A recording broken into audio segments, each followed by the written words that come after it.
Hi, Jim. We are looking at Fannie Mae and Freddie Mac, and they're still trading on the New York Stock Exchange. Yes, they are. They've managed to stay alive.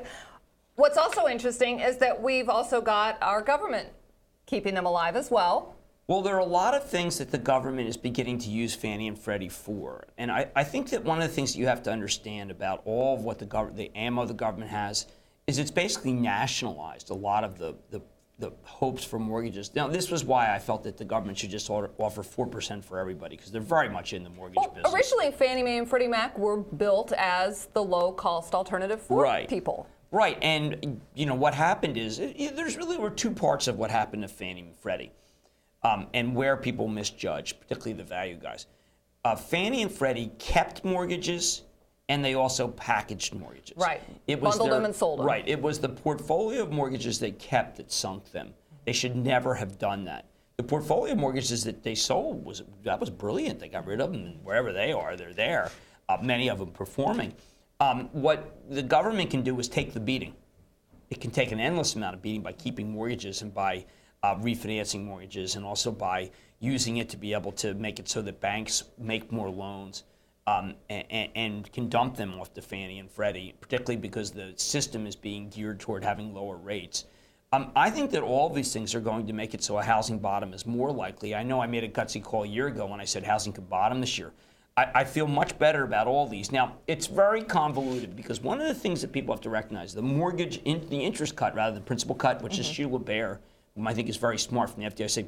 The mortgage cut is that if, let's say you're going to get 31, you get 31% of your income, right, which it could lead in most cases from a 5% or 6% to say a 2% mortgage, which is really, really positive. That's huge. But the problem is that a lot of the mortgages and the defaults are part of people who are in the cash economy.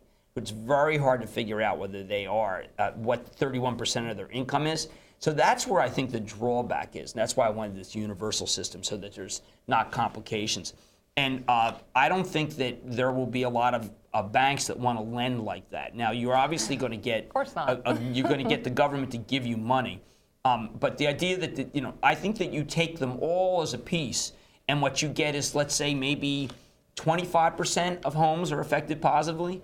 And when you have a dramatic decline in the number of homes being built, then you end up with this kind of moment where it's really possible that you could get equilibrium. Well, if the government is conservator of Fannie and Freddie, I mean, they've already said they would love to have mortgage rates in that 4.5% range, but we really haven't truly gotten there. Not there yet. Well, you know what I think is more important? I think it's more important that the jumbo loans, which are about to be, about to have $700,000 exception, that the jumbo loans come down, because those are the loans, those are the homes that haven't sold.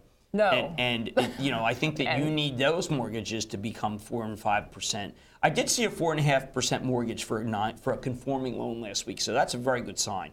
And I know Banking My Way if you go to Banking My Way, you'll see all the rates from different areas. Because it seems to me if Fannie and Freddie come down to this mark, they've now set the bar, and so you're going to have J.P. Morgan Chase. I agree, but Wells we haven't Fargo seen it yet. And all the others. I agree, but you have not competing. seen that yet. I think that that's coming. I think that the administration should have put the $15,000 tax credit for existing homes. The administration still doesn't seem to understand that there's a pool of homes that must be that needs to be sold. Needs to be doubled and up. they've always, from the beginning, this problem has never been thought of holistically. As like, okay, how many homes are being built? How many are being foreclosed? How do we get the home pool that's being foreclosed lower, and not just through a foreclosure freeze moratorium, but through the possibility of actually dealing with the inventory of homes. Like I saw something very interesting the other day, which is that there's a service now which puts renters in homes until they're sold, right, so that they continue to keep the homes up. That's a really good thing. The government should encourage that. I think the government has been behind the curve on all this, but they're certainly catching up. Great. Thank you, Jim.